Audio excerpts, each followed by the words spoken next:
இன்னைக்கு பெருநாள் ஒரு நாள் உலக பிறையா ஊர் பிறையான பிரிவுகளுக்கு பின்னாடி வருவோம். அதுக்கு சப்ஜெக்டுக்கு ஒரு ஊர் பிறையை பின்பற்றக்கூடிய ஒருவர் உலக பிறையை பின்பற்றக்கூடிய ஒருவரை பார்த்து என்ன சொல்வாரு? அசத்திய கொள்கையை நோக்கி இவர் போய்கொண்டிருக்கிறார், இவர் நரகத்துடைய பாதையில் பயணிக்கிறார், இவருடைய தொழுகையை அல்லாஹ் அங்கீகரிக்கவே மாட்டார். யார் ஃபத்வா கொடுக்கிறது? யார் ஃபத்வா கொடுக்கிறது?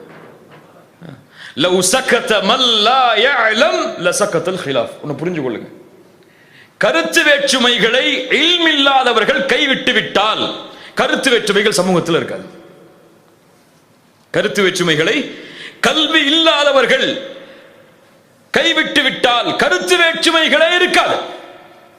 ஒருவர் சொல்றாரு, சூரத்துல் ஃபாத்திஹாவை தொழுகையில இமாம் ஓதும் போது ஓத தேவையில்லைன்னு சொல்லி.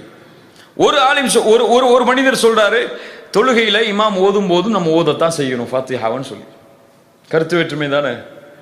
ஒரு சகோதரர் வாதிடுகிறார், சூரத்துல் ஃபாத்திஹாவை தொழுகையில் இமாம் ஓதும் போது ஓதுவது வழிகேடு. வழிகேடா? சுப்ஹானல்லாஹ். இப்போ இல்ம்ங்கிறது எப்படி ஆயிடுச்சு?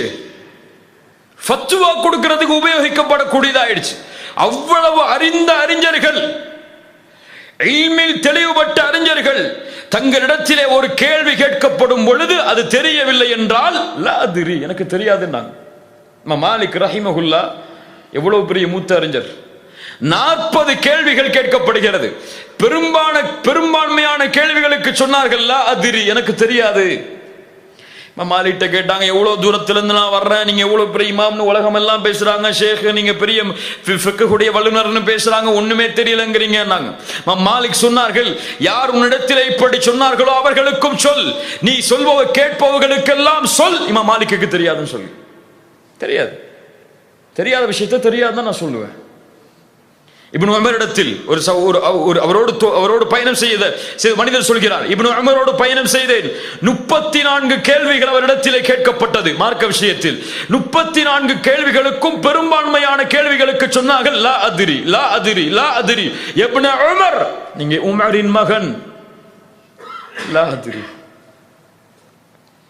பக்கத்தில் இருந்த அந்த தோழரை பார்த்து சொன்னாங்க, இந்த மக்கள் என்னுடைய முதுகை நரகத்தின் பாலமாக அமைக்க விரும்புகிறார்கள்.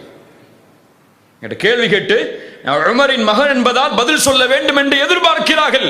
எனக்கு தெரியவில்லை என்றால் தெரியவில்லை என்றுதான் சொல்லுவேன். ஒரு சஹாபாக்களுடைய கூட்டத்தில் ஒரு சஹாபிக்கு குளிப்பு கடமையாருது. தலையில் அவருக்கு அடிபட்டு இருக்கு.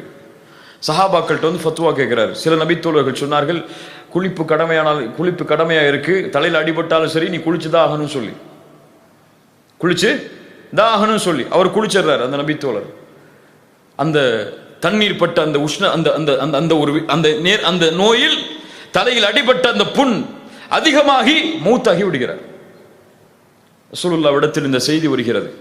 ரசூலுல்லாஹ் சொன்னார்கள், கத்தலூஹு காத்தலஹுமுல்லாஹ், அவரை நீங்கள் கொன்று விட்டீர்கள். நீங்கள் உங்களுக்கு தெரியவில்லை என்றால் கேட்க கூடாதா? தெரியவில்லை என்றால் கேட்க கூடாதா? விஷயத்தை தெரிந்து கொள்வதின் மருந்தே கேள்விதான். கேட்டு தெரிந்து கொள்ளக்கூடாதா? இன்னைக்கு சர்வ சாதாரணமாக ஃபத்வாக்கள் சொல்லக்கூடிய சமூகமாக நாம் மாறிவிட்டோம். உடனே கூகுளில் போய் தேடுவார், ஏதாவது ஒரு வெப்சைட்ல படிப்பாரு, கன்க்ளூஷன் போட்டிருப்பாங்க, இதான் ஃபத்வா இருக்கு. இதான் ஃபத்வா. வாட்ஸ்அப் ஃபத்வாக்கள், ஃபேஸ்புக் ஃபத்வாக்கள், ட்விட்டர் ஃபத்வாக்கள். இப்படி மார்க்கம் என்பது இணையதளத்தோடு தொடர்பு பட்ட ஒரு விஷயமாக மாறிவிட்டது. மேலையா மேலே ஆலிம்களை அணுகி அதனுடைய ஆதாரங்களை அணுகி அதனுடைய விளக்கங்களை தேடக்கூடிய சமூகமாகவா நாம் இருக்கிறோம்? இந்த கல்வி என்பது எவ்வளவு தூரமானது தெரியுமா?